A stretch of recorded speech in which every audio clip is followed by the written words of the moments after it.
Ya, entonces el día de hoy nos corresponde ver la clase sobre grupos sanguíneos y factor RH.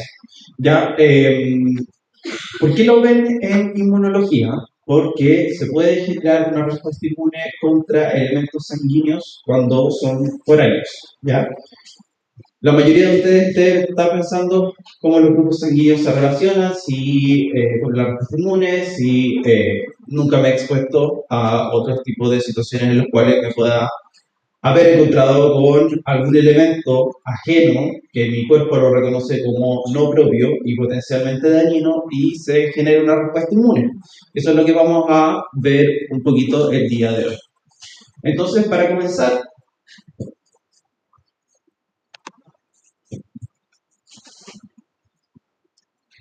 no es la mejor imagen que tenemos, pero tienen por lo menos subidas las diapos para hacer el seguimiento. Para comenzar, es necesario que los lleve un poquito más atrás a sus clases de fisiología y les recuerde que dentro de nuestro cuerpo tenemos distintos tipos de tejidos. Dentro de ellos, uno de los tejidos principales es el tejido sanguíneo.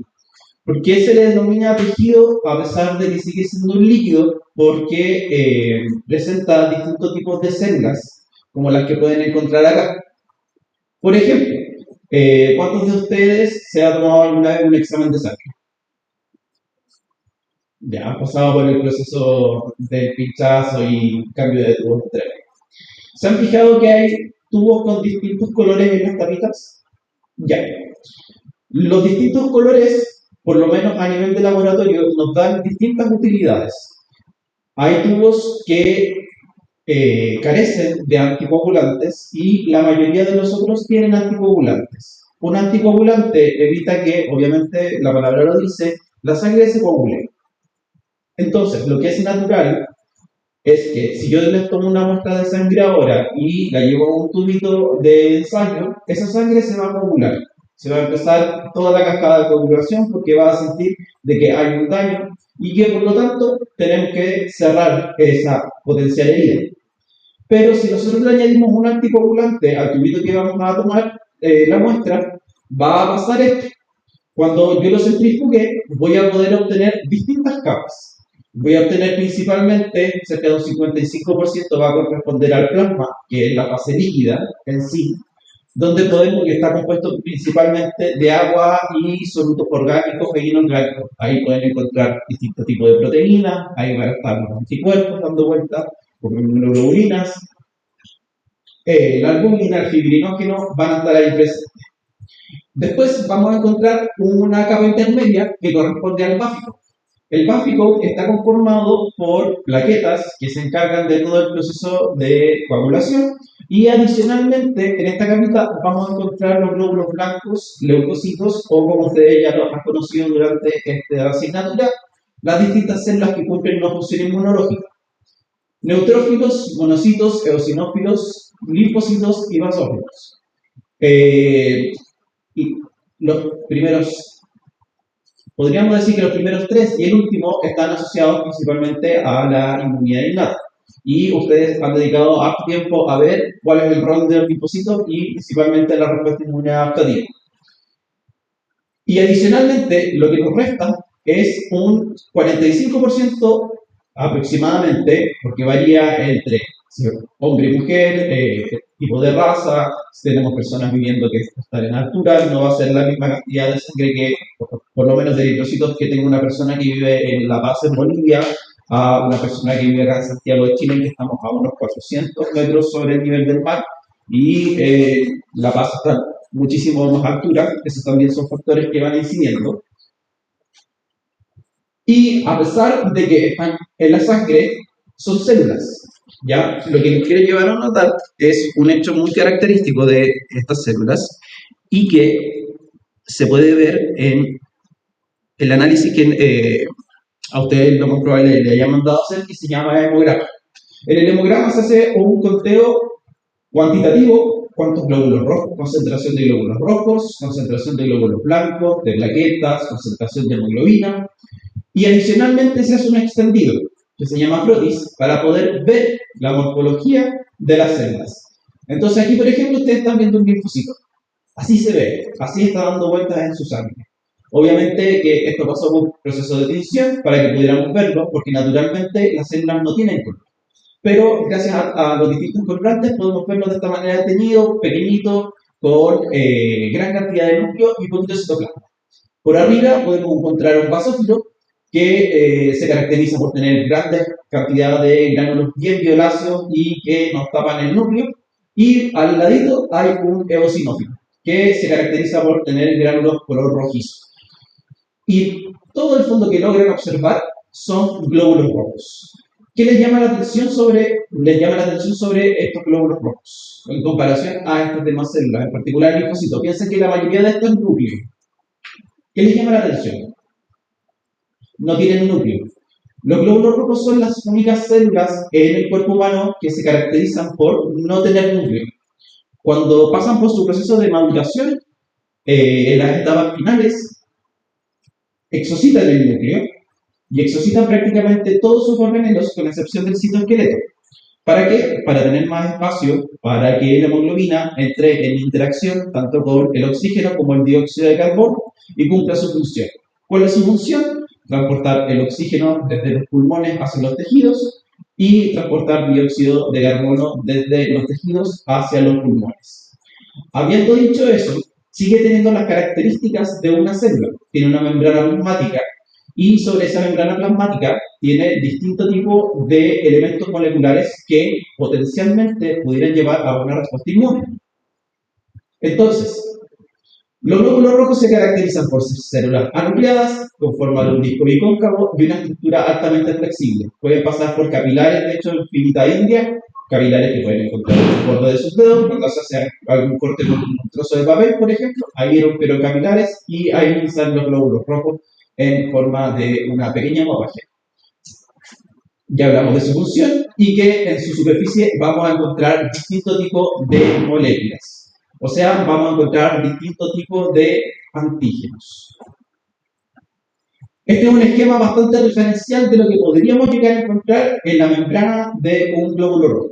Vamos a encontrar características semejantes a las demás células que tenemos en el cuerpo. Vamos a encontrar proteínas integrales, proteínas periféricas, vamos a encontrar por fuera glicoproteínas, vamos a encontrar también glicolípidos, y todos ellos son potenciales antígenos, ¿ya? Pueden llegar a gatillar una respuesta inmune, pero no necesariamente pueden llegar a ser reconocidos y gatillar una respuesta inmune, pero no necesariamente la van a gatillar, ¿ya? Ahí tiene que ser la diferencia con lo que es un inmunógeno. Un inmunógeno es una molécula que gatilla una respuesta inmune, ¿ya? Los antígenos son moléculas que pueden ser reconocidas por el sistema inmune. Por ejemplo,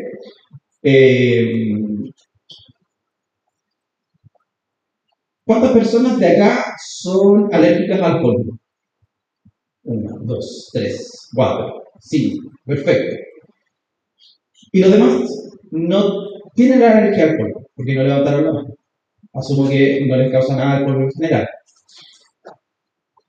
El polvo tiene extractos de ácaro del polvo, en general. O tiene polen, o tiene polvo en suspensión, entre otras moléculas. Para algunas personas, generalmente los extractos de ácaro del polvo van a ser inmunogénicos.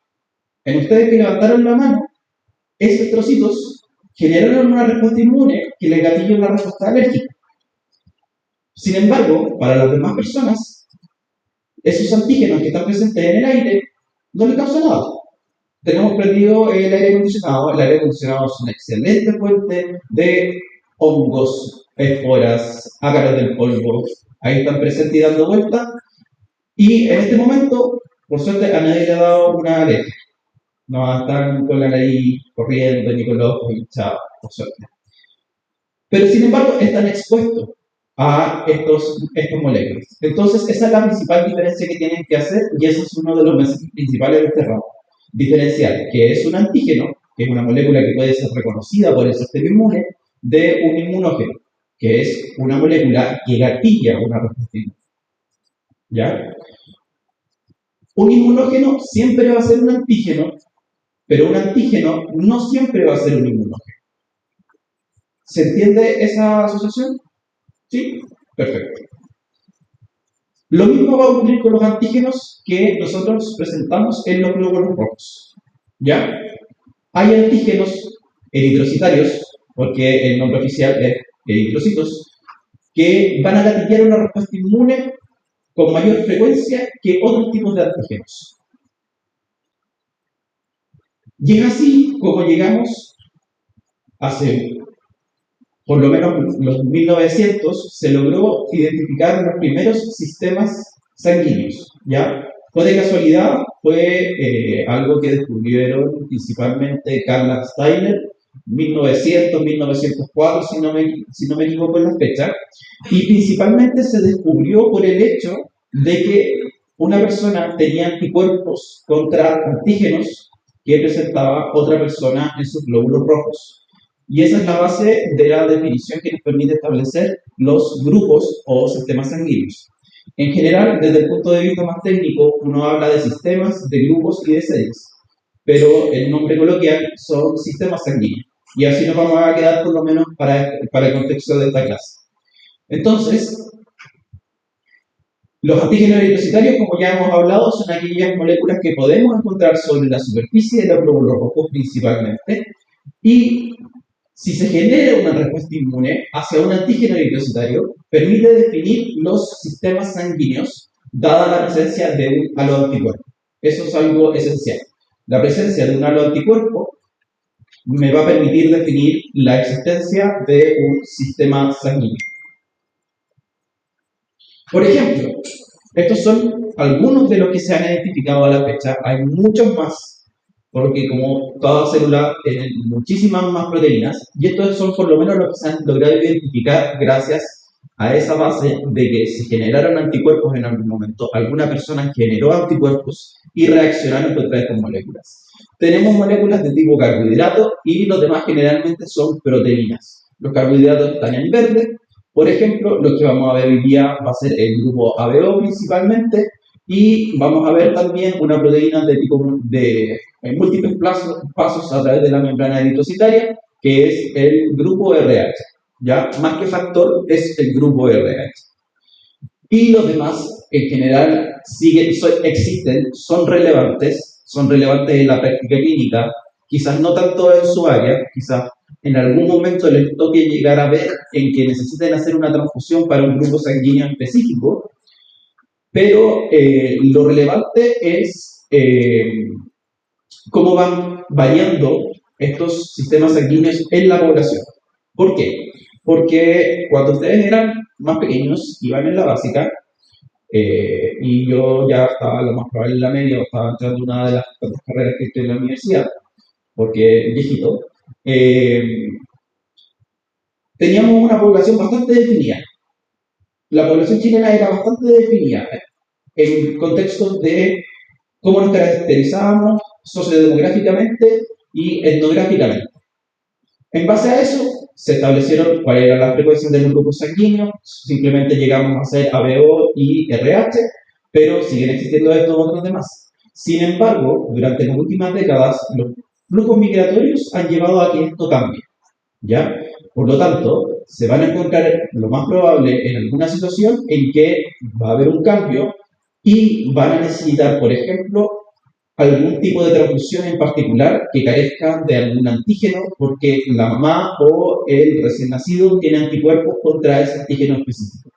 Más adelante vamos a ver por qué necesitan que esa sangre no tenga el antígeno, ¿ya? Pero básicamente es eso. Hoy día nos quedamos con grupo ABO, grupo RH.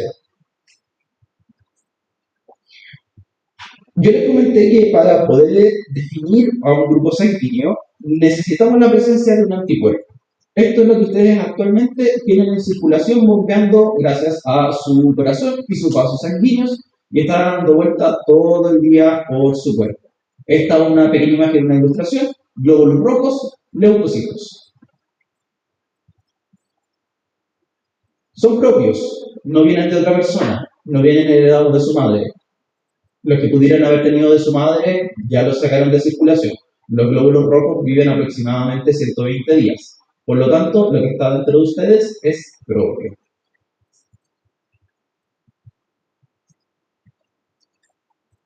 ¿Cómo es que no hay una respuesta hace lo propio a través de más fuerte, más fuerte. Tolerancia ¿De qué tipo? inmunológica. Tolerancia inmunológica. A nuestro cuerpo, nuestro sistema inmune aprende que no debe dañar a lo propio a través de los procesos de selección que se hacen en los timocitos y de los linfocitos B. En los timocitos, selección positiva, selección negativa, ahí vamos seleccionando aquellos que no responden contra estructuras que son propias, los eliminamos. ¿Por qué? Si no, ¿qué pasaría? ¿Qué pasa si no los eliminamos? Generan autoinmunidad. ¿Qué tipo de enfermedades autoinmunes conocen?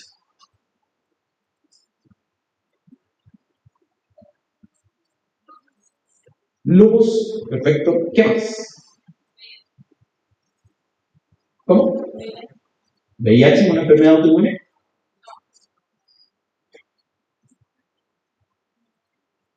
Una vuelta regada y. Vamos, jueguensela. Si conocen enfermedades autoinmunes, si de la TN pasamos, fisiopatología.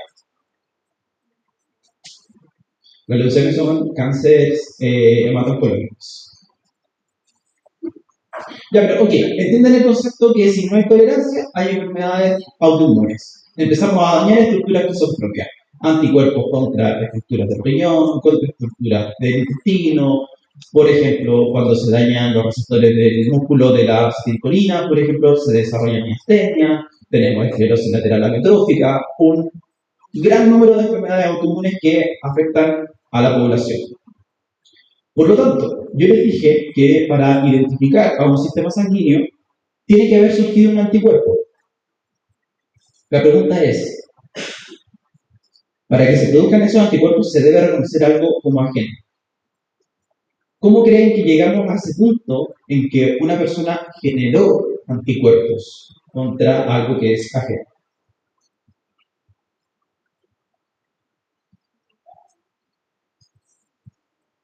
Jueguensela, no hay respuesta errada, esta clase es para equivocarse.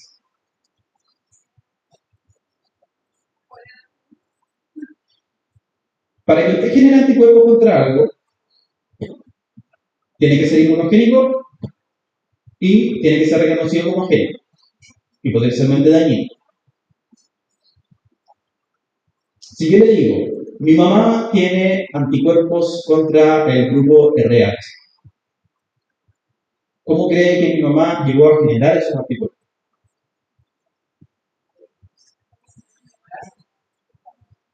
¿Puede ser una opción el embarazo? Sí. El embarazo es una de las vías por las cuales se generan anticuerpos contra antígenos eritrocitarios. ¿Cuál es la otra? Transfusiones sanguíneas, perfecto. Esas son las dos vías por las cuales se generan anticuerpos contra antígenos eritrocitarios. De ahí surgen estos haloanticuerpos. Halo porque son de la misma especie. Y anticuerpos porque son, obviamente, anticuerpos. Y estas son las dos grandes vías. Transfusiones sanguíneas o embarazo. Hoy día nos vamos a enfocar un poquito más hacia el lado de lo que es el embarazo, porque es lo que les compete a ustedes como carrera profesional. Pero las bases, por lo menos sentadas, están a través de la transfusión. De todas formas, a nivel clínico, ustedes se van a enfrentar en situaciones en las cuales se necesita hacer una transfusión, ya sea a la madre, porque está teniendo una pérdida hemorrágica posterior al acompañamiento al parto, y no pueden controlarlo, y lo más probable es que estén involucrados en esa situación y vean cómo llega la bolsa de sangre y el tecnólogo médico, lo más probable, o una enfermera de urgencias se encargue de conectar la unidad y que empiece la transfusión sanguínea. O también puede haber situaciones en las cuales el recién nacido venga con una anemia severa y requieran hacer una transfusión. Ahí hablamos de volúmenes mucho menores. Generalmente, aquí desde el tecnólogo médico, lo que se extrae en volumen de sangre para una donación. ¿Cuántos de ustedes han donado todo esto? 1, 2, 3. ¿Y los demás? 4. ¿Los demás por qué no? ¿Las demás por qué no? Si me da algo, Si le da,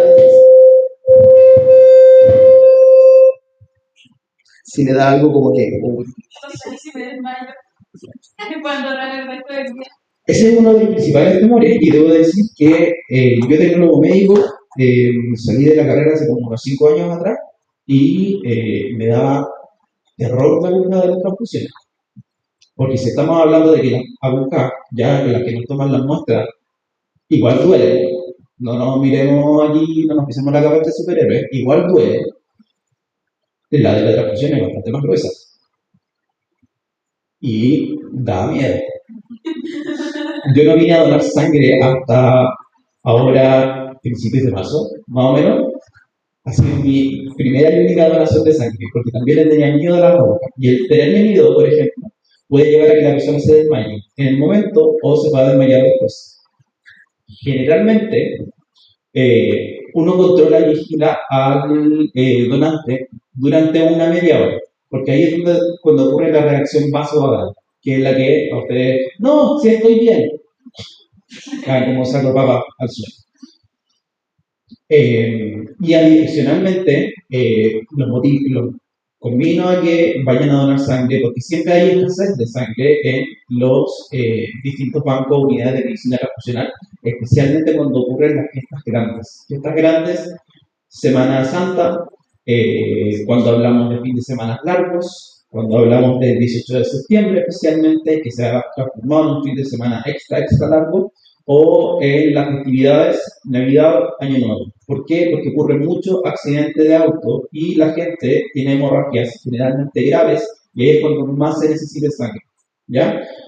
O cuando les aparece, por ejemplo, que, no sé, a la abuelita de un amigo está necesitando dadores de sangre, la abuelita igual va a recibir la unidad sanguínea, pero se necesita reponer, ¿ya? No sé por qué tanto es. Recomendaciones, tips para que no se desmayen, tómense por lo menos un medio litro de agua antes de ir a donar. ¿Por qué? ¿Qué es lo que le afecta al cuerpo humano? Le afecta la disminución del volumen sanguíneo. No le afecta el hecho que le esté sacando sangre, sino que empieza a notar, oye, bajamos medio litro de sangre, algo pasó acá y nervio pasó acá, reacción, desmayo. Yo la vez que fui a donar, eh, vivo en Maipú, fui a la clínica Bupa, que queda allá por la Florida, y todo el rato que me iba en el metro, iba tomándome de una cacha atún, me tomé el litro 600 en el camino, solamente de puro miedo, a no desmayarme, y no me desmayé. Lo único que sí después sentí como un pequeño frío, pero nada del otro mundo. Y después pude hacer mis cosas de rutina, que hago una pequeña marca, un pequeño moretón, nada del otro mundo. Pero volviendo a lo que nos llama el día de hoy, las transfusiones son una de las principales formas a través de las cuales se generan estos anticuerpos y se pueden generar las reacciones a las transfusiones. Y los embarazos también pueden ser situaciones en las cuales la madre se encuentra expuesta a los glóbulos rojos del feto en gestación. No siempre, ustedes van a saberlo mucho mejor que yo, pero hay situaciones, por ejemplo, donde ocurre un accidente, un golpe, y haya una pequeña hemorragia en que pasen glóbulos rojos a través de la placenta hacia la madre, puede ser una situación en la cual se pudiera llegar a desarrollar una respuesta inmune contra antígenos que la madre no posee, pero el feto en gestación sí posee, y que genéticamente provienen del padre. ¿Ya? ¿Vamos bien hasta ahí? Eso es como lo que está acá. El último punto dice, a mayor número de embarazos, mayor riesgo de sensibilizarse a antígenos eritrocitarios, leucocitarios y plaquetarios. Nos vamos a quedar hoy día solamente por temas de tiempo hablando de los eritrocitarios, pero los leucocitos tienen sus propios antígenos. Por ejemplo, ¿cuál es el típico que han estado viendo durante todo este semestre? Es un antígeno, pero ustedes lo conocen como una molécula presentadora de antígenos.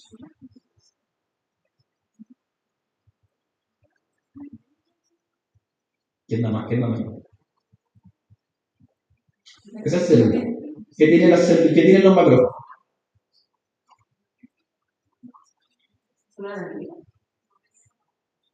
¿Qué tienen los macrófagos? Los linfocitos B y las células dendríticas, que es una molécula que ustedes la conocen como presentadora de antígenos. MHC, ¿cierto? El MHC es en los ratones y en los humanos sería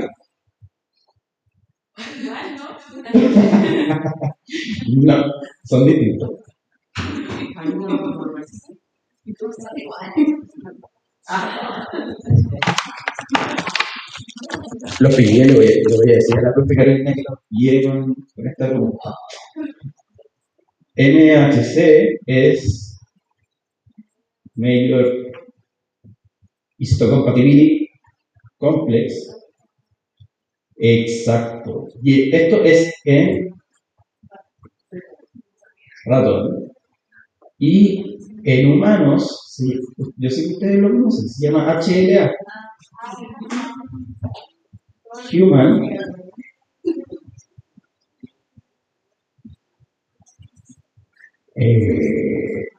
Leukocyte Antigen. ¿Ya? Ese es el símil. MHC en ratones, HLA en seres humanos. ¿La madre puede sensibilizarse hacia un HLA? Sí, puede hacerlo. ¿Puede sensibilizarse contra antígenos que están en las plaquetas? Sí, que se llaman HPA, Human Platelet Antigen. ¿Ya? Pero hoy día solamente vamos a ver antígenos eritrocitarios, sistema ABO y RH. Sin embargo, ustedes han visto hasta este momento que se generan las respuestas inmunes cuando hay un contexto de peligro o se generan de manera natural. ¿Quién más? Para que se genere una respuesta inmune, ¿qué se necesita?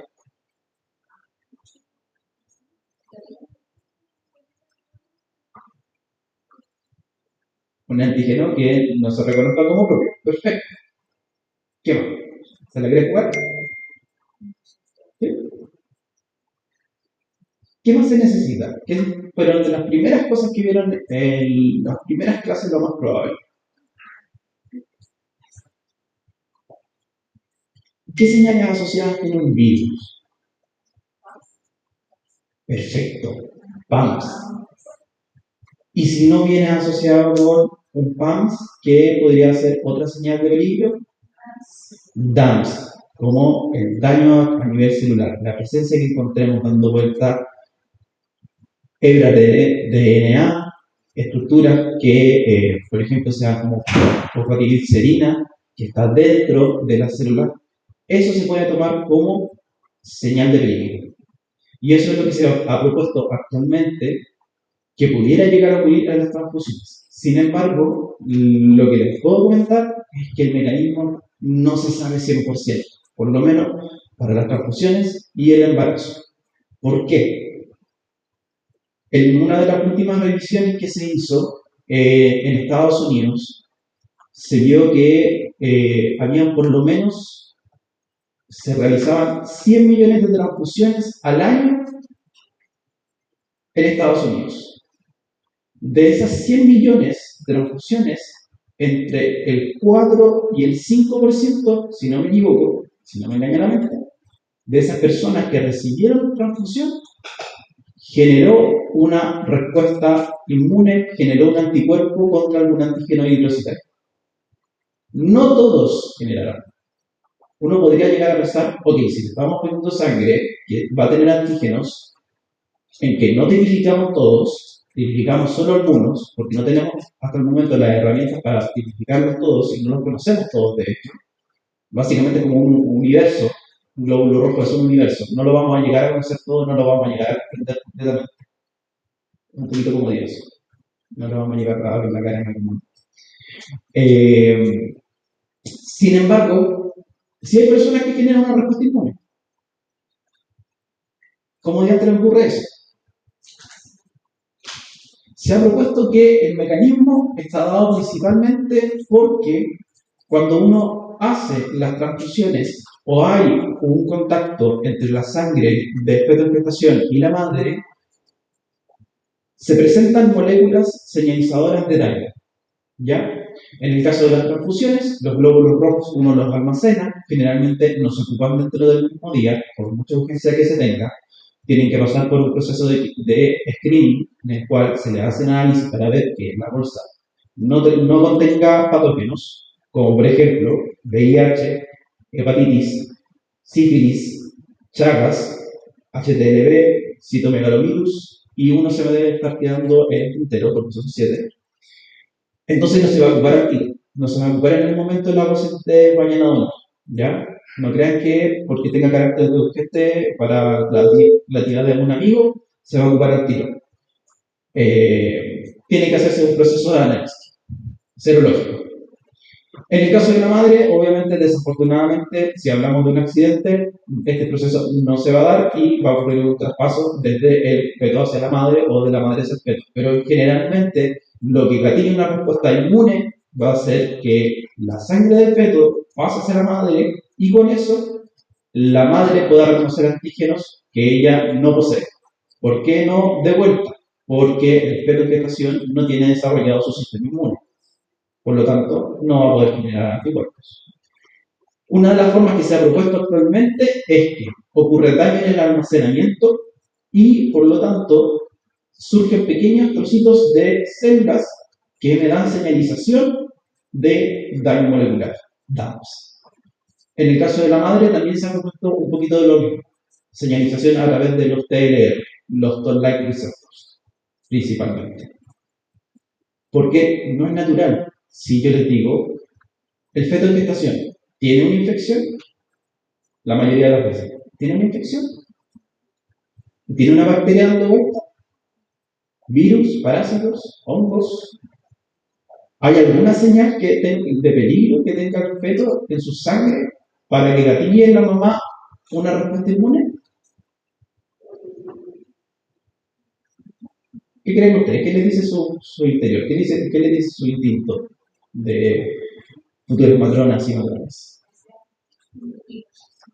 ¿Cómo?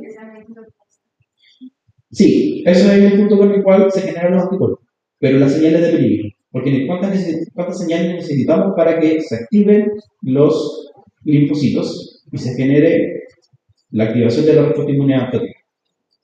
3. ¿Cuál es la primera? Perfecto, esa es la tercera. La tercera.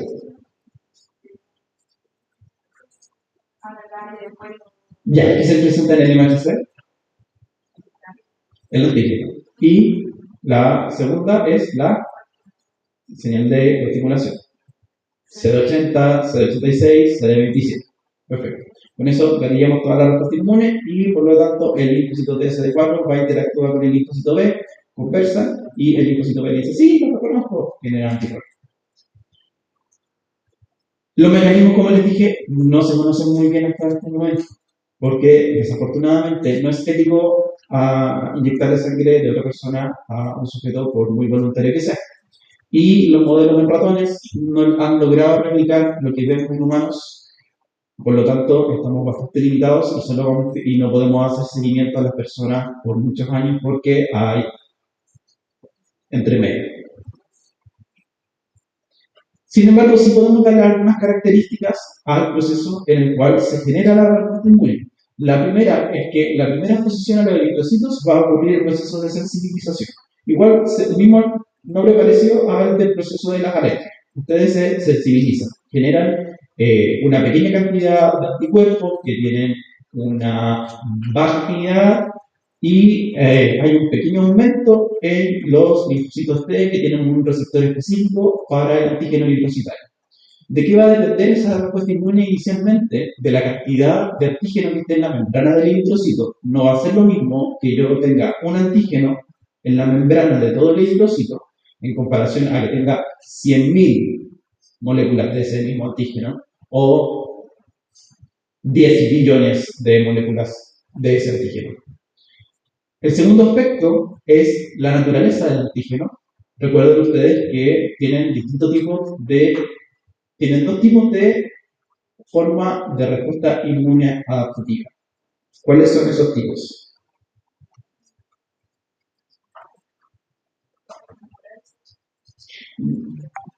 Ya. Pero cuando nos referimos, por ejemplo, a los linfocitos T, hay dos tipos de respuesta asociadas a los linfocitos T, en que Sí, les voy a dar la respuesta, no quiero darles la respuesta. ¿Cómo? Ya, esos son tipos de linfocitos T, pero tenemos formas de respuesta.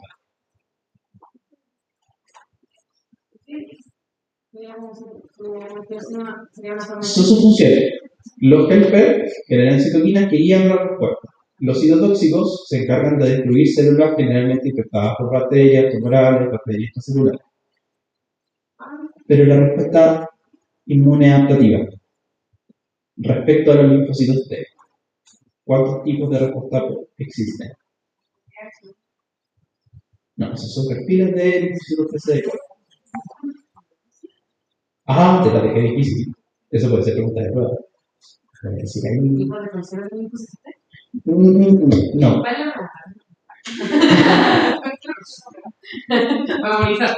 Perfecto, ya, ok. Me gusta este curso porque el día viernes almorzar y aún así estás motivado a hacerme preguntas. Linfocito B. Linfocito T.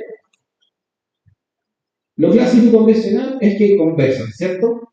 Y el linfocito B empieza a generar anticuerpos. ¿De qué tipo son estos anticuerpos? ¿Cómo se llaman? Inmunoglobulina cuánto. Pero igual, me está dando todo, lo falta que me dijera que A y que D. ¿Qué tipo? ¿Qué se la juega con un tipo de inmunoglobulina? Les digo que, por ejemplo, el antígeno que presentaron es de naturaleza proteica.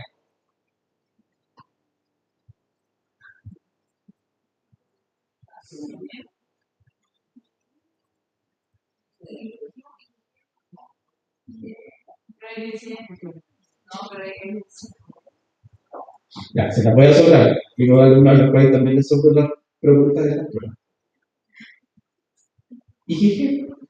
Cuando es de naturaleza proteica, generamos anticuerpos de tipo IgG. Originalmente el linfocito B siempre viene con su BCR, que el BCR es básicamente el anticuerpo, pero está pegado a la membrana, y es de tipo IgM. Recibe las señales del linfocito T y hace el cambio de ¿qué?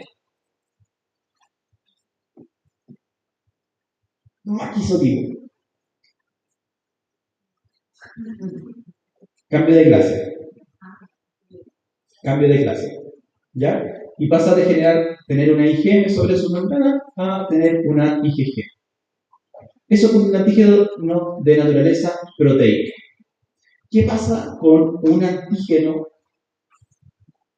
como un carbohidrato? Que como vimos en el diapo anterior, el ABO es de tipo carbohidrato. ¿Ya? ¿Y cómo ocurre esa respuesta?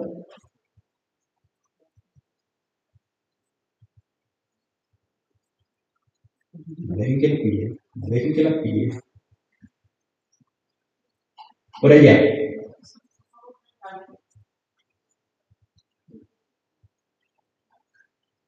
La IgM tiene estructura pentamétrica, pero no necesariamente para generarse el anticuerpo se va a generar un pentámero. Si es un carbohidrato, se va a presentar en una molécula como MHC. Eso lo habían preguntado, es como preguntarse por qué el cielo es azul.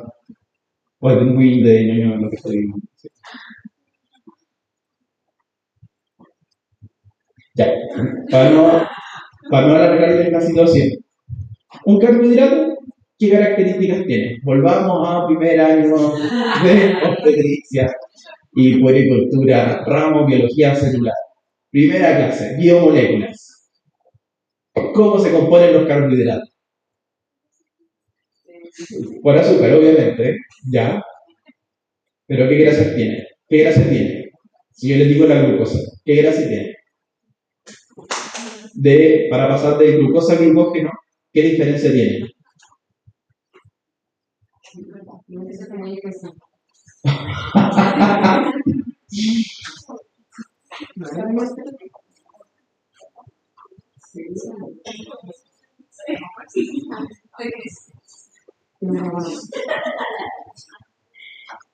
Supongamos que es glucosa.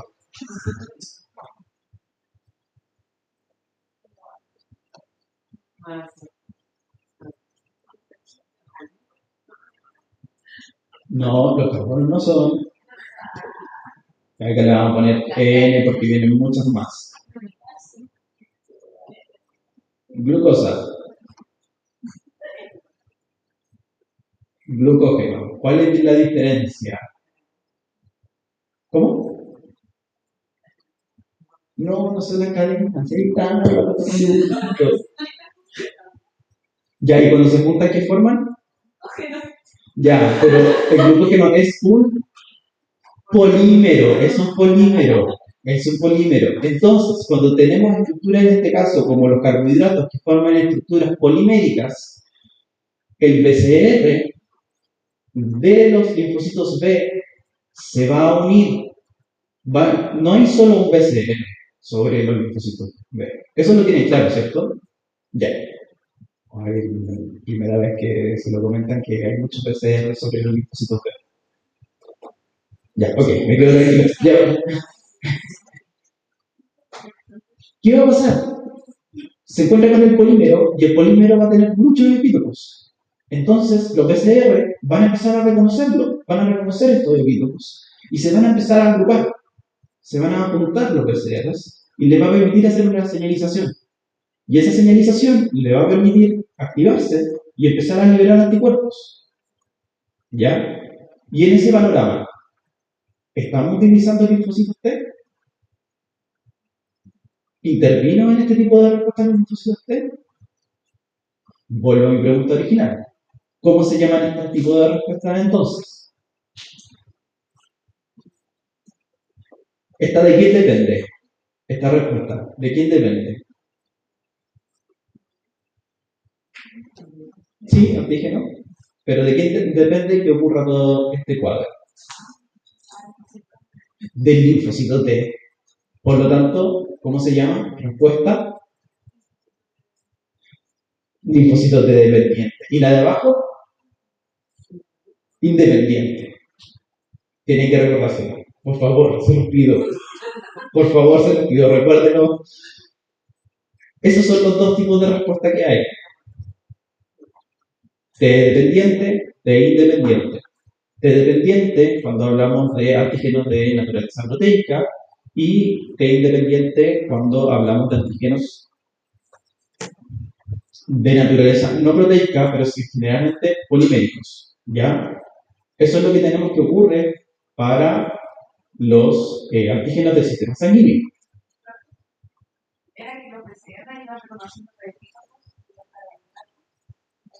Sí, los distintos epítopos que puedan tener. Y los PCR se van a ir juntando. ¿Por qué independiente? Entonces, ¿sabes quién se sigue? Exacto. Exacto. Sí. Ahí sí. Directamente. Sí, directamente. Y la batería no. Está en posibilidad para poder activar la. Exacto. Sí.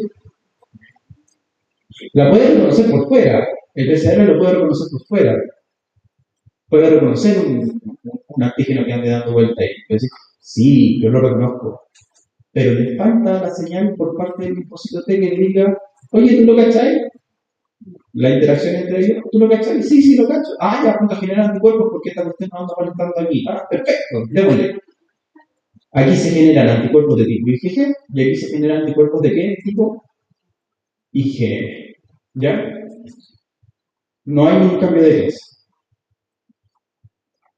Entonces, la naturaleza del antígeno. Por eso es el origen, el tamaño y la localización en la membrana.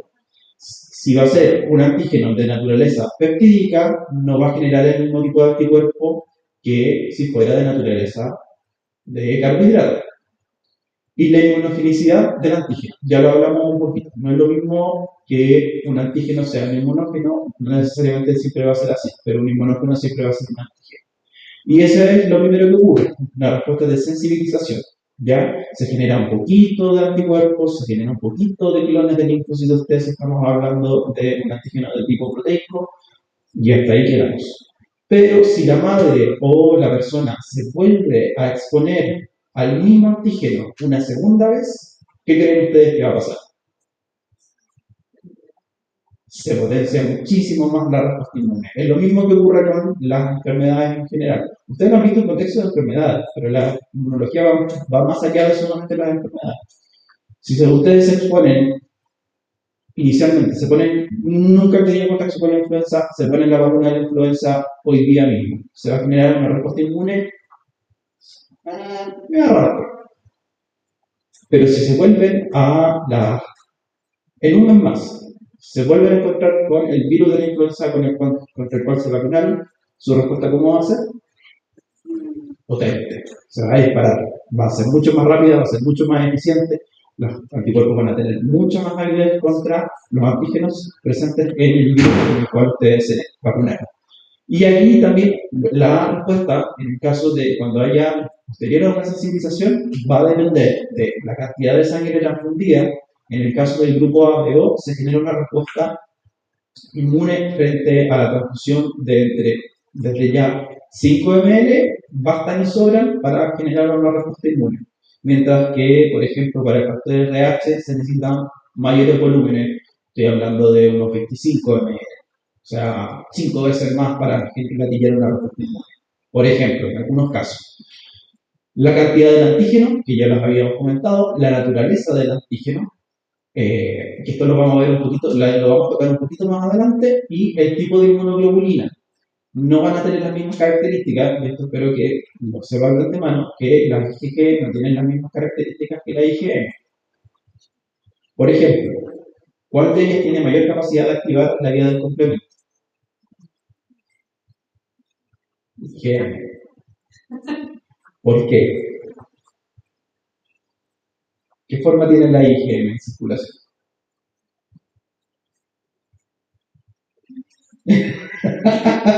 Porque se suple la respuesta. Pueden echarle mano a los teléfonos. Aquí en el momento en que ChatGPT a ustedes les puede ser bien útil.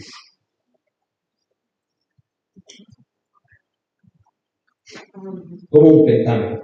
Encontramos el IgM como un pentámero. Por lo tanto, ahí tienen mayor capacidad y mayor área para poder inducir la activación del complemento. En cambio, a la IgG la encontramos como monómero de vuelta y no tienen tanta capacidad de poder inducir la activación del complemento. Y adicionalmente, las inmunoglobulinas se caracterizan porque tienen una temperatura ideal a las cuales van a estar reaccionando, entre comillas. La IgG generalmente tiene una temperatura a la cual cumple sus funciones de 37 grados y la IgM generalmente a temperatura ambiente e incluso a los 4 grados. Ahí lo vamos a ver en una imagen un poquito más adelante a qué me refiero con el tema de la temperatura. Gracias. Había dicho de un tipo de pruebas casi inmunes, ¿ya? Te había dicho.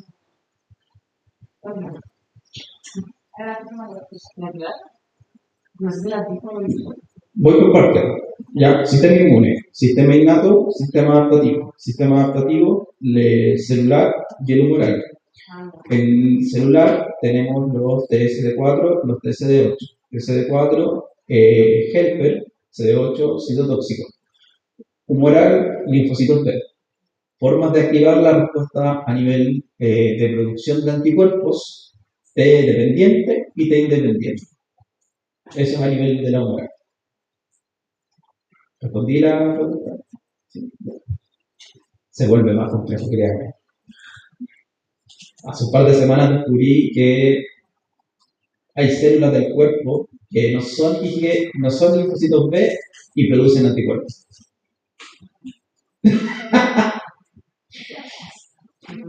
Todo se complica un poco más después de la vida, pero eso ya es como más adelante. Cuando tengan más edad, ahí se calienta en la cabeza. Cuando tengan que pagar contribuciones, tengan que pagar dividendos, ahí calienta la cabeza con ese tipo de cosas. ¿Para qué? ¿Por qué les conté esta pequeña historia de acá, del T dependiente y de los T independientes?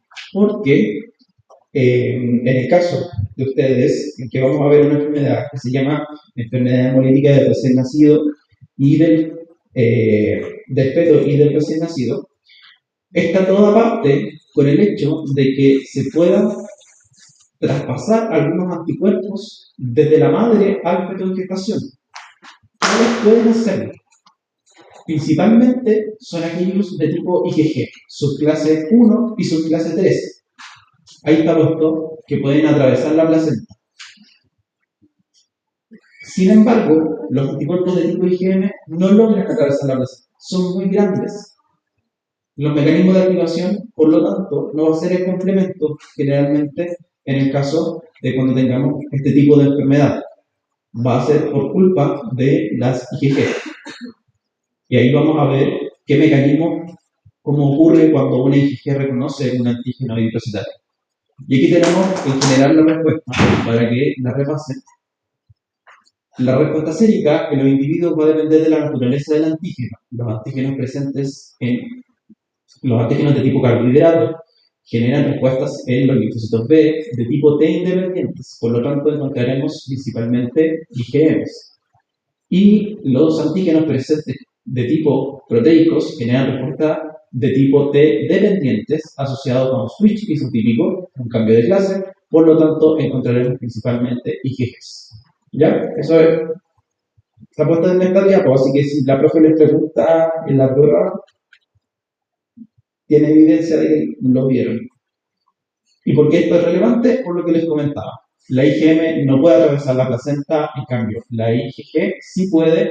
¿Y por qué destaco la 1 y la 3? Porque tienen capacidad de activar el complemento, que son proteínas que están en circulación en la sangre y pueden causar daño, potencialmente. Vamos a echarle una por ahí. Recuerden entonces, refresca memoria, que los anticuerpos tienen distintas funciones. Principalmente ustedes han visto todas aquellas asociadas con, más que nada, microorganismos, neutralización de los microorganismos y toxinas, oxidatización y fagocitosis de los microorganismos. También podemos ver lo que es ADCC, asociados a las células natural killer, en que hay citotoxicidad celular dependiente de anticuerpos, pero también los anticuerpos nos pueden permitir la activación del complemento y al ocurrir eso puede haber lisis de microorganismos, que aquí en esta parte podríamos cambiarlo a eritrocitos o glóbulos rojos para esta clase. Puede facilitar la fagocitosis de los glóbulos rojos que estén ozonizados con estos anticuerpos y adicionalmente va a generar moléculas inflamatorias que van a desencadenar una inflamación, como distintos tipos de citoquinas. Y esto es lo que les comentaba yo inicialmente. Una mamá que se expone por primera vez en un primer embarazo a un antígeno que ya carezca, por ejemplo, que sea factor RH negativa, y tenga un feto de gestación que sea RH positivo, tuvo un accidente, o en el mismo parto hubo una pequeña hemorragia en la cual se contactó la sangre del feto con la de la madre, va a poder generar una respuesta inmune primaria. Rasca. Poco nivel de linfocitos T andando dando vuelta, poco cantidad de linfocitos B y unos anticuerpos ahí medios que quieren y no quieren la cosa. Pero si vuelve a tener un embarazo y nuevamente tiene un feto de gestación que es RH positivo y, por ejemplo, tiene un accidente, la micro se golpea justo el estómago y hay una hemorragia y se vuelve a reconocer el antígeno RH, la respuesta va a ser descomunal. Van a ir con todo a generar una respuesta contra este antígeno y esos antígenos que son proteicos van a poder atravesar la placenta y van a ir a atacar al bebé. Y eso puede llegar a ser letal. Hasta los años, por lo menos hasta los años 70 aproximadamente, esta era una de las principales causas de los mortinatos. Esta incompatibilidad de grupos sanguíneos. Más adelante les explico por qué ya, por suerte, esto ha sido bypassado y no es una de las principales causas de muerte. Pero por eso se da principalmente.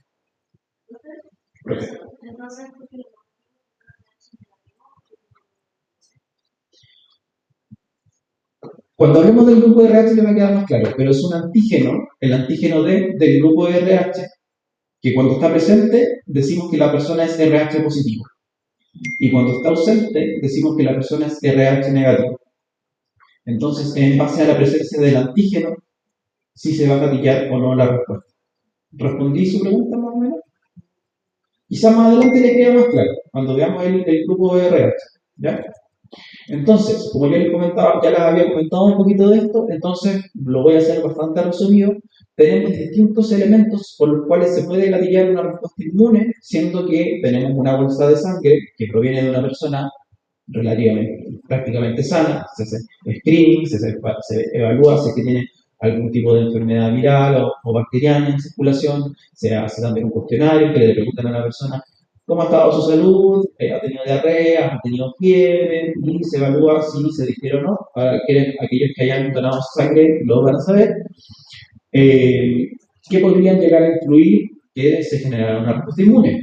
Tenemos también factores asociados a las mismas unidades de las bolsas que mantenemos para las transfusiones, como por ejemplo que se pueda hacer daño a las células que están mantenidas dentro de las bolsas, y eso también genera señales de peligro, como los GAMS, o algunos otros factores potenciales asociados a los antígenos, como la misma inmunogenicidad que pueden tener asociadas y además la densidad del antígeno que también pueda estar presente. Y factores que puedan ser del receptor, como por ejemplo, se ha visto que las personas que tienen enfermedades autoinmunes ocurre con mayor prevalencia la sensibilización o la presencia de anticuerpos contra antígenos eritrocitarios. Mientras que aquellas personas que tienen tipos de leucemia o están en un proceso de inmunosupresión, se ve con mucha menor frecuencia, porque obviamente el sistema inmune está más bajito y no va a generar estos anticuerpos. Aquí les va a quedar un poco más claro quizás la pregunta que me había hecho la compañera. Esta es la base de la respuesta inmune a nivel del embarazo. Tenemos que iniciar a un padre antígeno positivo, digamos que es RH positivo.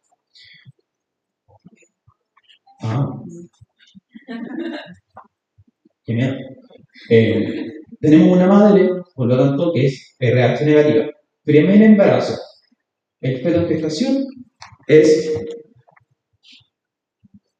No puedo hablar muy fuerte cuando estoy cerca de esta cosa.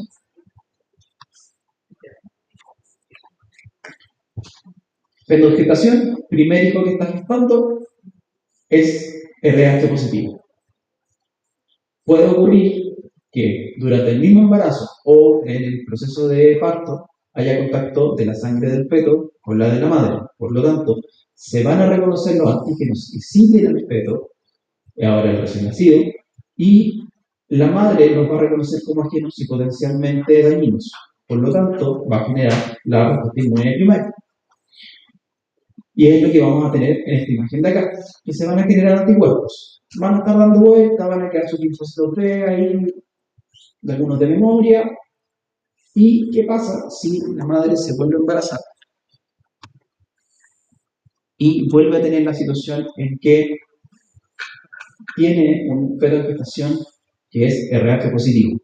Los anticuerpos que la madre tenía en circulación, en este caso como son para el factor RH, que es proteico, atraviesan la placenta y van directamente a dañar los glóbulos rojos del feto en gestación. Si los dañan, es posible una destrucción. Si es posible una destrucción, ocurre un proceso de anemia. Y si hay una anemia, todo el sistema del feto en gestación va a tratar de compensar esa baja en el suministro de oxígeno, básicamente. Pero son palabras llanas. Como los glóbulos rojos se encargan de transportar oxígeno, va a intentar por todos los sistemas que pueda sobrellevar esas situaciones que hay menos oxígeno disponible. ¿Eso pasaría siempre? No. No se ha visto la probabilidad, cuánto es, no tengo el número, la cifra exacta de cuál es la probabilidad de que ocurra en madres o cuál es la tasa de que ocurre en madres con feto en gestación, pero sí se ha visto, por ejemplo, en el factor RH, que es más común para el antígeno D, que es el que nosotros decimos RH positivo o negativo. Pero la tasa exacta no la tengo a mano, pero no necesariamente va a ocurrir siempre. Lo que no quiere decir que no tengan que tomarse las precauciones del caso. ¿Ya? Hay que asumir, por ejemplo, que va a ocurrir para evitar de que siquiera esté la base o la sensibilización de la madre frente a estos antígenos. Por eso va un poquito de la mano con lo que comentaba, de que no podemos todavía saber qué mecanismos son por los cuales se generan estos anticuerpos, porque no podemos inyectarle sangre a una persona, por muy voluntario que sea, para ver qué tipo de respuesta inmune se genera. Lo mismo básicamente ocurre en la madre. Puede generarse como puede que no, pero mejor evitar que la neta.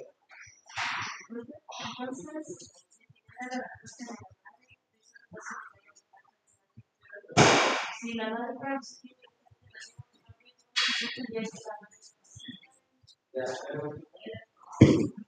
Exacto. Súper buena anotación. Sí. Si ocurre el caso contrario, por ejemplo, en que la madre fuese RH positiva y el feto en gestación fuese RH negativo, no va a haber respuesta inmune contra el feto en gestación, porque el feto carece del antígeno. ¿Contra qué vamos a atacar? ¿Contra qué se va a unir a partir de esos anticuerpos? Adicionalmente, tendría que tener una enfermedad autoinmune para que ahí recién se pudiera unir al antígeno del grupo de RH, que es el que nos dice positivo o negativo, porque ella también tiene el antígeno.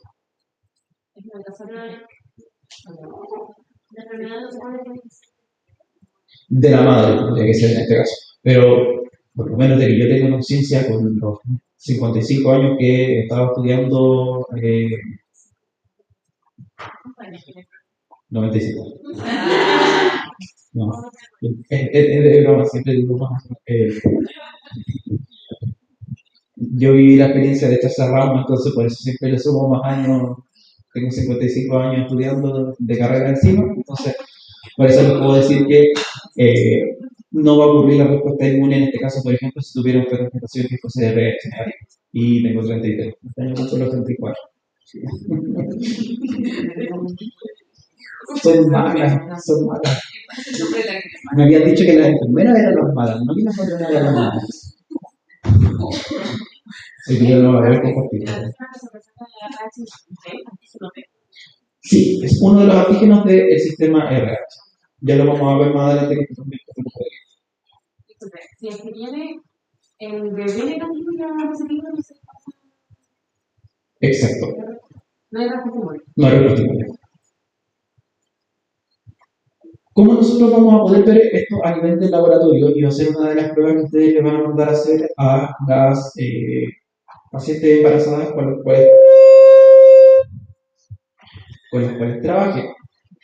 Por ejemplo, si ustedes quieren ver, en este contexto, la prueba de Coombs directo, ustedes la van a realizar tomando una muestra de un recién nacido que ustedes crean que la madre tenía anticuerpos contra antígenos que están presentes en los glóbulos rojos y que se unieron, ¿ya?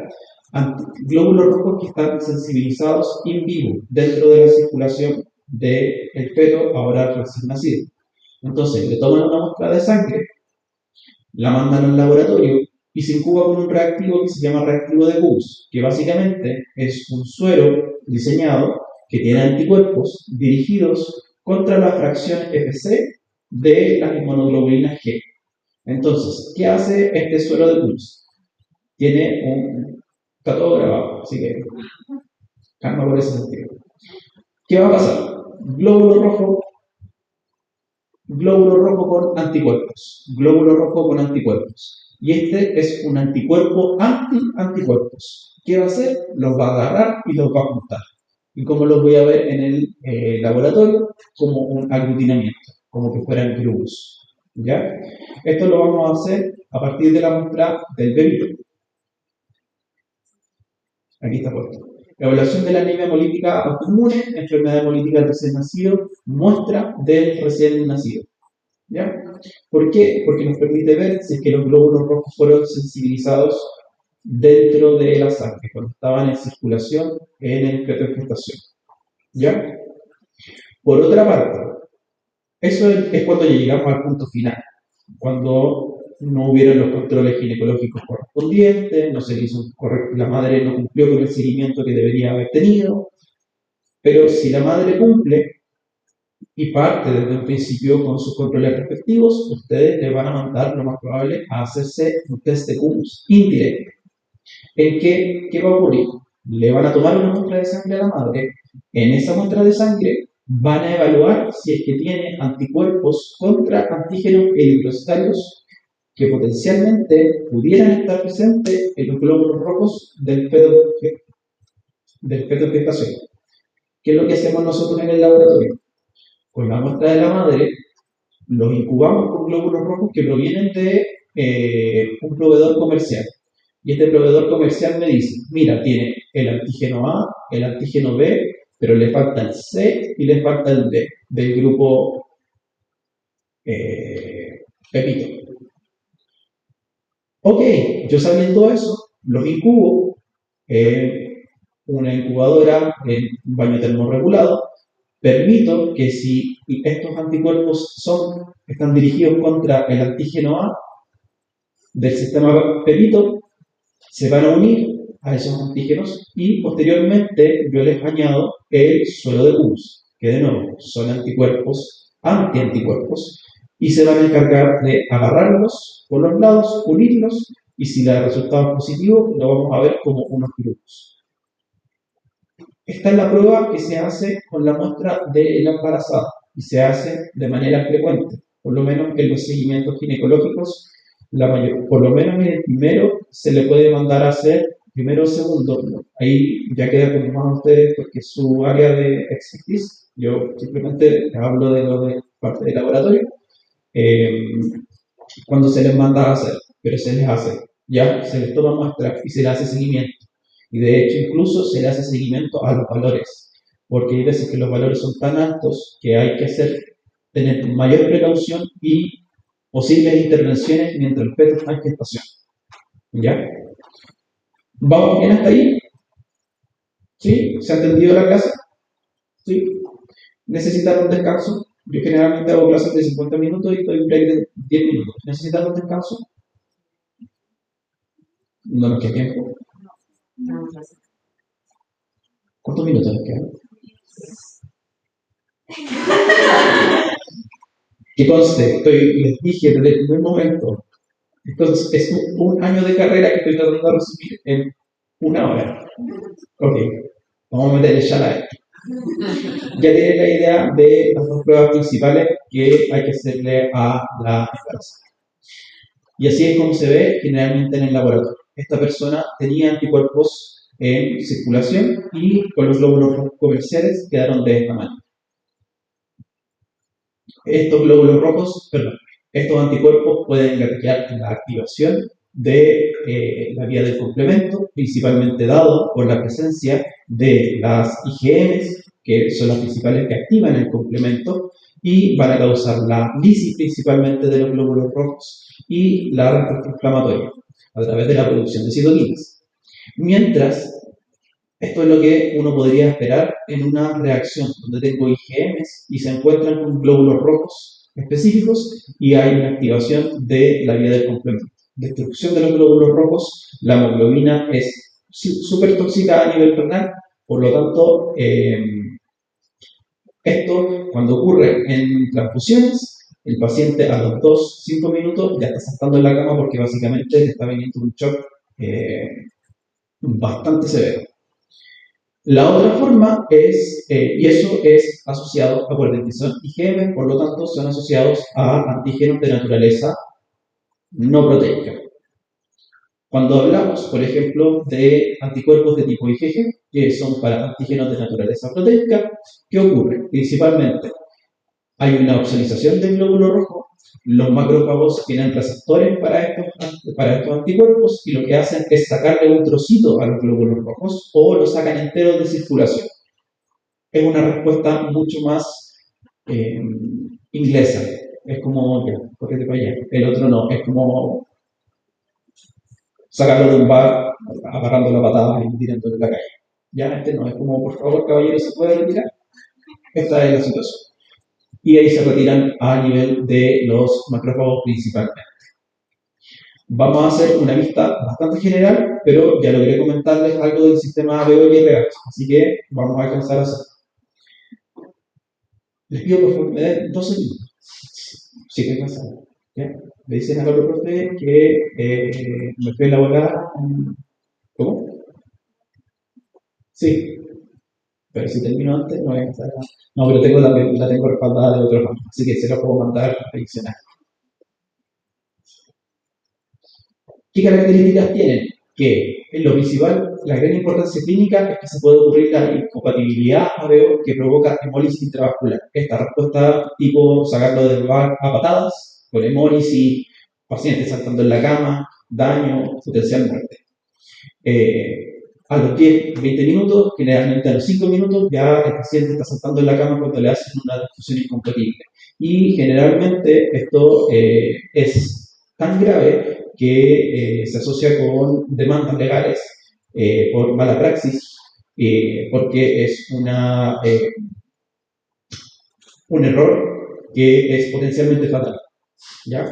A ese nivel, ¿qué importancia es? Onda, cometí esto y prácticamente perdiste tu pega como tecnólogo médico para el resto de tu vida. Ese es el nivel. ¿Cuáles son las frecuencias? Estas ya están más desactualizadas, pero por lo menos la mayoría de la población chilena es cerca de un 55%, son del grupo O, que pueden ser donantes universales, las personas del grupo A, 31%, grupo B, un 10%, grupo AB, un 2,2%. ¿Qué características tienen? Que los alelos que codifican para el antígeno A, el B, son codominantes. O sea, se van a expresar, ambos alelos están presentes, se van a expresar de manera conjunta. Por eso es que se forma el grupo AB. Mientras que en el caso de los alelos A y B respecto al alelo O, son dominantes sobre el alelo O. Por eso una persona, por ejemplo, puede ser genotipo AO y fenotipo grupo A. ¿Ya? Entonces, esto antes se ocupaba como un marcador de paternidad. Y por eso las personas decían, no sé, la mamá es grupo A, pero el papá es grupo B y el hijo le salió grupo O. Y la única referencia cercana que tenemos de una persona que sea grupo O es el lechero que vende leche en la esquina. Entonces, piensa en una fidelidad. Pero, por ejemplo, el papá fácilmente puede ser heterocigoto. Y la mamá también puede ser heterocigota y le puede salir un hijo grupo O. Así que se descartó ya y no le eché la culpa al lechero. No lo lincharon. Se quedaron con esa idea y el chiste del lechero, así que lo van a tener guardado en su los anticuerpos principalmente son de tipo IgM, pero puede haber un poquito de IgG. ¿Ya? La gracia que tienen estos anticuerpos que no pueden atravesar la barrera placentaria, por lo tanto, no van a poder gatillar la activación del complemento de manera tan brusca como lo hacen en la circulación de manera normal. En esto me gustaría indagar un poquito más, pero se los voy a mandar como correo. ¿A qué me refiero? Al efecto barrera, ¿ya? Para no ocuparles tanto tiempo. Una persona que sea del grupo A va a tener anticuerpos. Aquí, por ejemplo, va a tener anticuerpos contra antígenos del grupo B. Una persona que sea del grupo B va a tener anticuerpos contra antígenos del grupo A. Una persona que sea del grupo AB no va a tener anticuerpos ni para el A ni para el B. Y una persona que sea del grupo O no va a tener anticuerpos contra el grupo A y contra el grupo B. Eso es lo que se puede ver acá. Por ejemplo, persona, grupo A, le tomamos una muestra de plasma y lo incubamos con glóbulos rojos que sabíamos que eran grupo B. Por lo tanto, se aglutinan, se forman grupos. Persona del grupo B, probamos con glóbulos rojos A, B y O, aglutina a los O. Tiene anticuerpos anti-A. La persona AB no aglutinó nada, no tiene anticuerpos contra ninguno de los antígenos. Mientras que la persona del grupo O tiene anticuerpos contra el grupo A, contra el grupo B. Eso es lo principal que quiero que se lleven para la casa.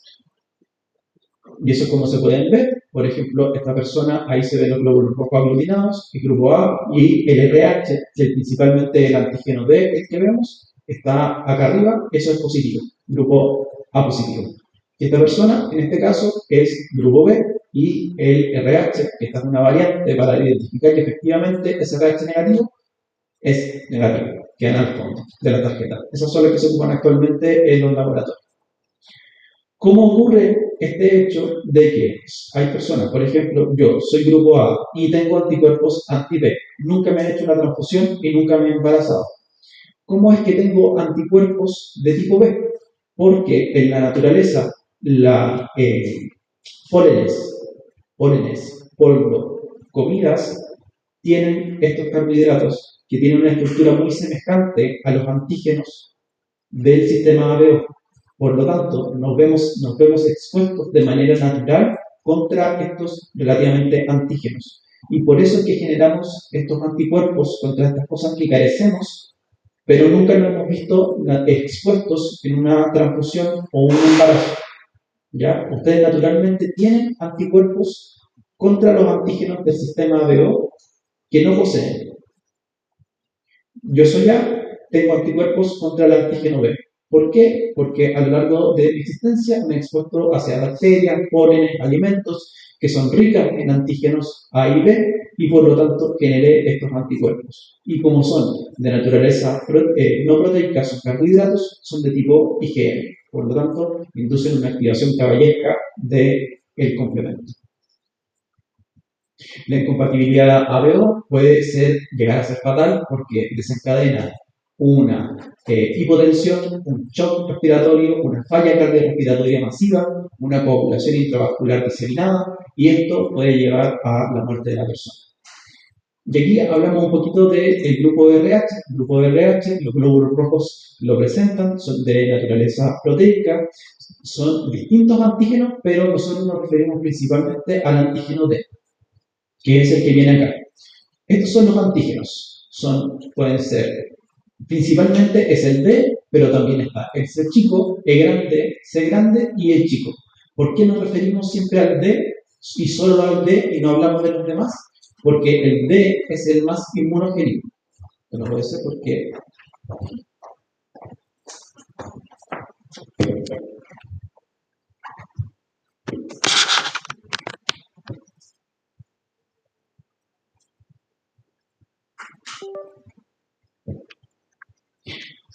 El antígeno T es el más inmunogénico. Por eso solamente nos referimos a él cuando decimos soy RH positivo, soy RH negativo, estamos hablando neta y exclusivamente del antígeno D, porque es el más inmunogénico. ¿Ya? Este es el que causaba el mayor número de muertes en los fetos en gestación por las incompatibilidades de la madre, como vimos en las imágenes anteriores. Eso era lo que ocurría. Y, de hecho, es muy frecuente. El 92% de la población el 92% de la población es RH positivo, ¿ya? O sea, un 8% de la población es RH negativo. Cuando son RH positivo, tienen la proteína sobre la membrana de los glóbulos rojos, mientras que cuando son RH positivo es una mutación en que se borra todo el área codificante para la proteína, para el antígeno D, y queda el espacio vacío. No es que esté una proteína con distinta conformación, no, se borra por completo. ¿Ya? Ahí tenemos una persona D negativo, RH negativo. La importancia clínica es que era asociada con la enfermedad hemolítica del recién nacido y por suerte actualmente ya no. Esto era lo que ocurría, los anticuerpos IgG atravesaban la barrera placentaria, se unían a los eritrocitos fetales que presentaban el antígeno y causaban una hemólisis extravascular. La respuesta que yo les dije, caballero, por favor, retírese de la fiesta de manera más calmada, ese tipo de respuesta. Y que ocurre principalmente a nivel del vaso y a nivel del hígado. O también podrían dar, por otra parte, otro grupo sanguíneo, que es el sistema Kell. Estos se unen a los progenitores de los eritrocitos en la médula ósea. Por lo tanto, en ambas situaciones va a ocurrir una anemia y una eritroblastosis fetal. La eritroblastosis fetal consiste en que, yo les comenté al principio, los glóbulos rojos carecen de núcleo. Ya, cuando ocurre la eritroblastosis, es el sistema compensando la deficiencia de glóbulos rojos y mandando, como que fuera un pelotón, a los glóbulos rojos que todavía tienen un núcleo, pero son funcionales, tienen hemoglobina, pueden transportar oxígeno. Entonces el sistema dice, me vale madre que tengas núcleo, sale, anda y ponte a circular porque necesitamos a alguien que transporte el oxígeno. Y eso es lo que ustedes lo pueden ver, de hecho en los se ven glóbulos rojos con el núcleo todavía dentro. Y hay una anemia, principalmente, que disminuye los niveles de los glóbulos rojos y disminuye, por lo tanto, los niveles de saturación de oxígeno. ¿Esto a qué puede llevar? Esto que puede llevar y que aumente la bilirrubina, que es un producto asociado a la degradación de la hemoglobina, que haya un proceso de eritropoyesis extramedular en que a nivel del hígado y del vaso se van a empezar a producir células sanguíneas, que no es el lugar donde deberían, porque se debe ocurrir en la médula ósea, y la bilirrubina, ahí debería conectarlo con esta flecha, si aumenta demasiado, va a causar ictericia. La ictericia son niveles excesivos, que la gente se pone amarilla y las conjuntivas de los ojos también.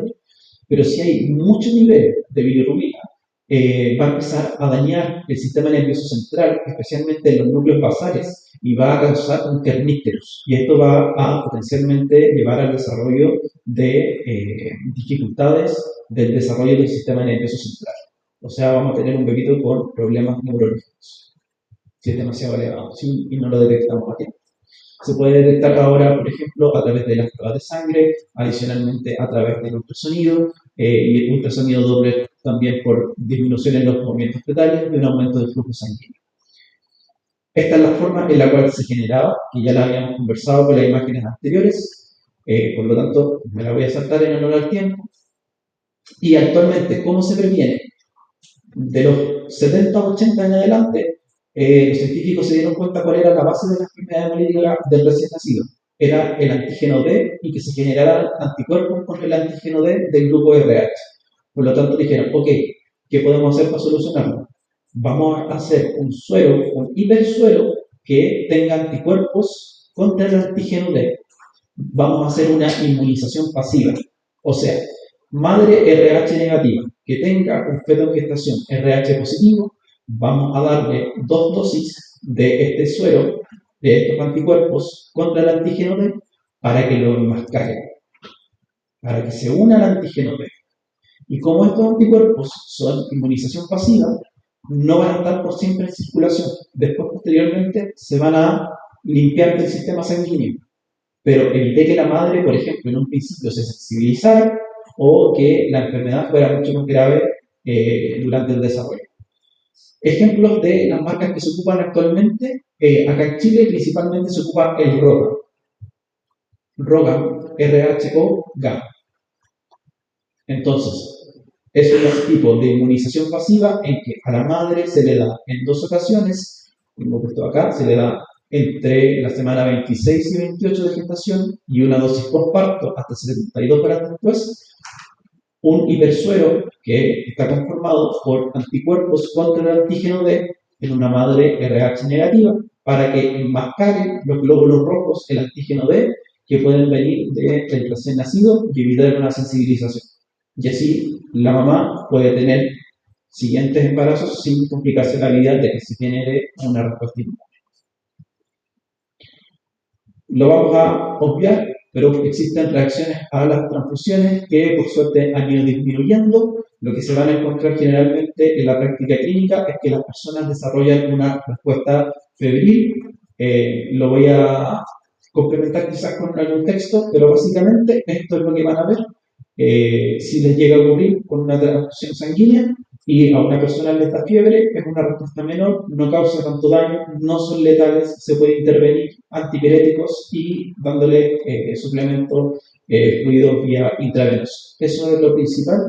Y para no quitarles más tiempo, vamos a dejar la clase hasta acá, recordándoles que es importante que tengan en consideración los grupos sanguíneos para que hagan este seguimiento de la enfermedad hemolítica del recién nacido y la importancia que tiene a nivel de la madre y el feto en gestación. Chicas y chicos, ha sido un gusto hacer la clase, fue demasiado entretenido, me gustó mucho pillarlos con algunas respuestas, así que repásenlas para que queden fijas y les voy a estar mandando la clase a través del correo y un poquito de explicación respecto a las reacciones adversas que nos empezamos a ver. Muchísimas gracias por haber estado el día de hoy. Ya,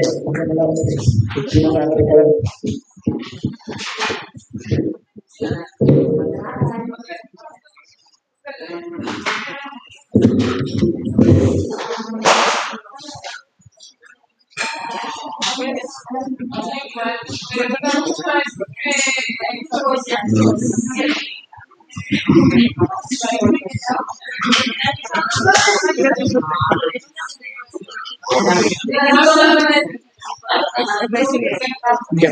Siempre me dice, soy tipo AB1. Es que antiguamente,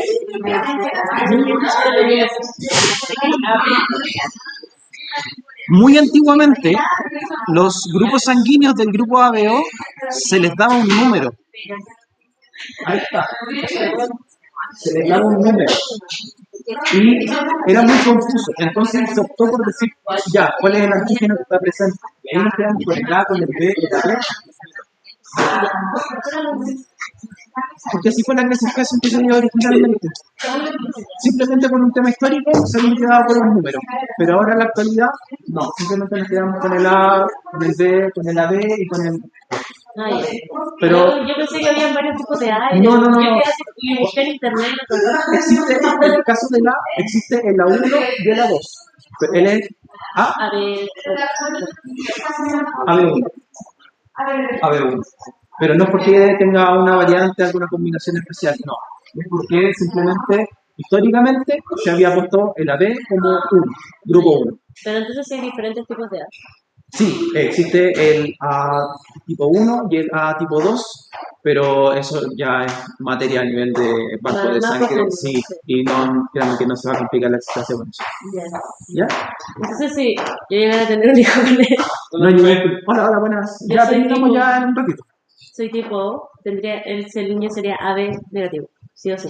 Depende de si él es AB, Negativo. entonces, ¿y usted es negativo también? No, yo soy O positivo.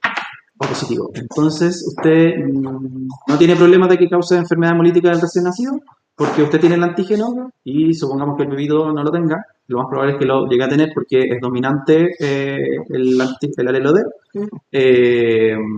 y el bebido va a poder ser grupo A o grupo B, pero no va a poder ser como su pololo es AB, Sí. tiene el alelo A y tiene el alelo B, y usted es grupo O, Sí. es homocigota por alelo. Entonces, por combinatoria, Ah, tiene que ser A o B. o B. No va Va a ser heterocigoto, pero A o B, una de las dos. Ahora, si me llego a equivocar, búsqueme con el tiempo, me dice, profe, se equivocó. ¿Ya? Mi hijo me salió. Me salió otro grupo y ahí ya no voy a entrar a preguntar, solamente voy a escuchar.